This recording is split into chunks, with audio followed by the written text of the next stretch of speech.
So my aunt and uncle were in town this weekend, and I was talking to my aunt, and she was complimenting me on how consistent I am with my diet.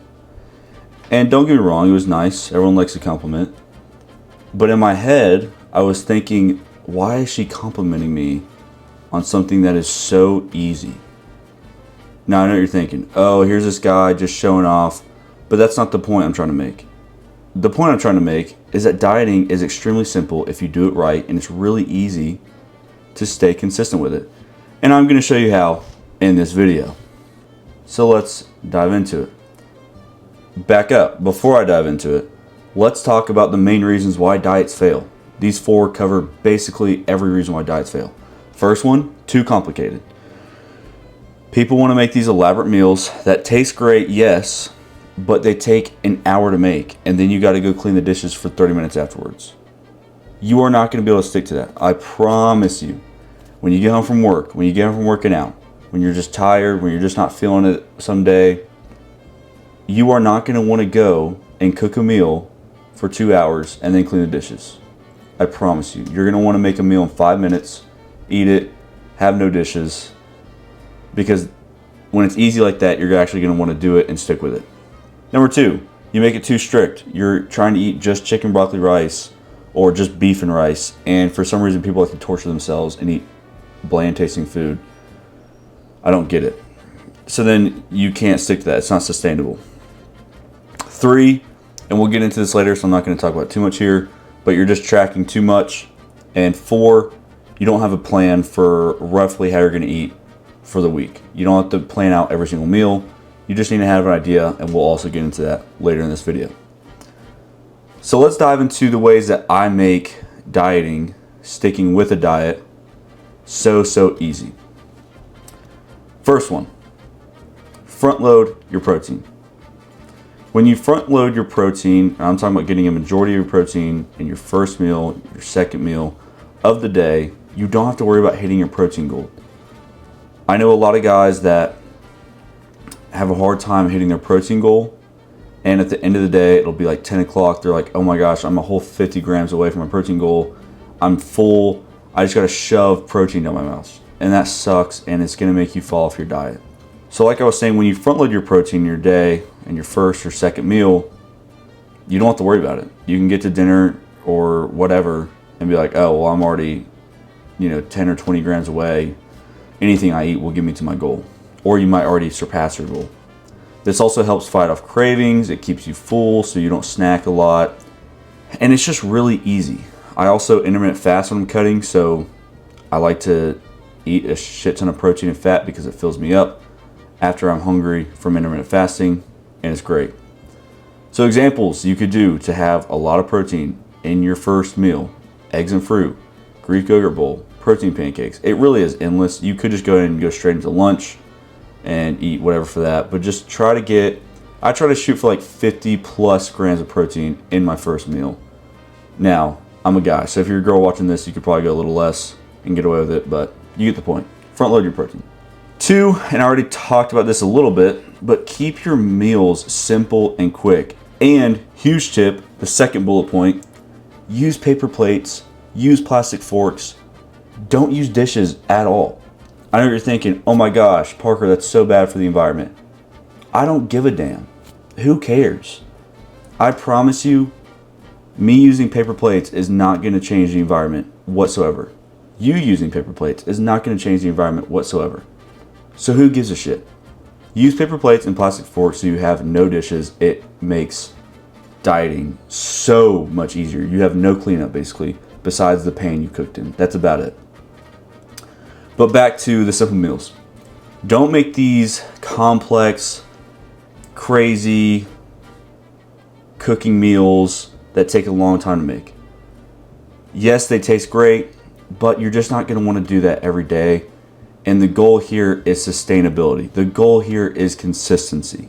So when your meals take 5, 10, 15 max minutes to make, and you don't have any dishes afterwards, it's really easy to, when you're tired after work or after the gym or whatever, you don't want to do anything, it's really easy to say yes to making a 10-minute meal instead of a 2-hour meal. So I make all my meals super simple. Some examples that are go-tos for me is on Sunday, if I am meal prepping, I'm not even meal prepping this Sunday. I just like kind of snack around and make it work. But on Sunday, sometimes I'll take a shit ton of chicken, dice it up, grill it. So I have like these little grilled chicken nuggets and just dip it in barbecue sauce. So easy. I can get 50 grams of protein in a meal and super low calorie. And it's so easy. I just throw them in the air fryer for 5 minutes after work and boom, I have a meal. No dishes either. Steak and fruit. You can cook a steak in a pan within 10 minutes. Turkey wraps take probably 3 minutes to make and they taste great. Taco bowls. You just throw beef and lettuce and a bunch of toppings into a bowl and boom, you have a great meal that took 10 minutes to make. And like I'll say it for the last time, then I have no dishes. So I just throw everything away and boom, I'm done. Takes me 15 to 20 minutes to make, eat, and clean my meals. That is super easy to stay consistent with. Next, you need to have go-to meals that you can always rely on. These are 4 to 6, however many you want really, meals that you love and you can rotate and use every week. This saves you from having to think about, oh, what am I going to eat this week? And using all this mental energy in dieting when it really shouldn't take that much mental energy, and it just cuts down on your decisions.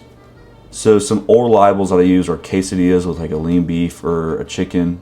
Takes 10 minutes to make. I always have tortillas and chicken on me. So it's like boom. You just throw some guac on it and it's pretty fucking good.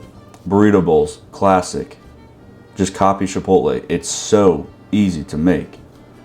Greek yogurt bowls. Those are fantastic if you're in a pinch. I can come home, make it in 5 minutes, eat it in 3 minutes, and I'm out the door again.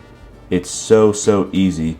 These are go-to meals, so if I'm in a pinch, I'm in a rush, and I don't want to think about what I'm going to eat, I can just always rely on these 4 to 6 meals. I'm like, okay, what do I want to eat? Boom, boom, boom. Got it, done.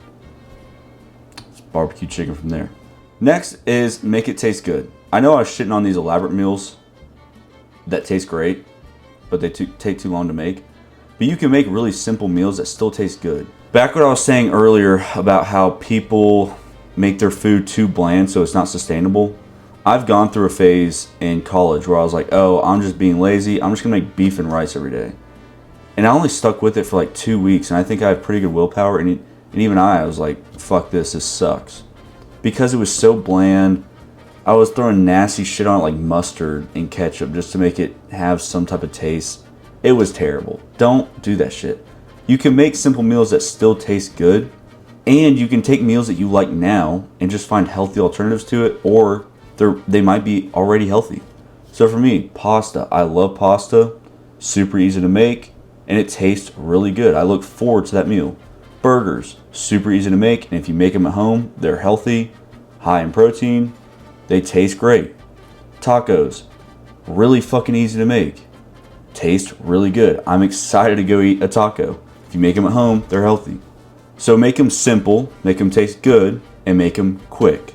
That's like the big 3 for if you're meal prepping or cooking or whatever you're doing with your meals. Next one, plan ahead. I'm not saying you have to meal prep everything. I don't meal prep everything. I have gone through phases where I meal prep every single meal on Sunday.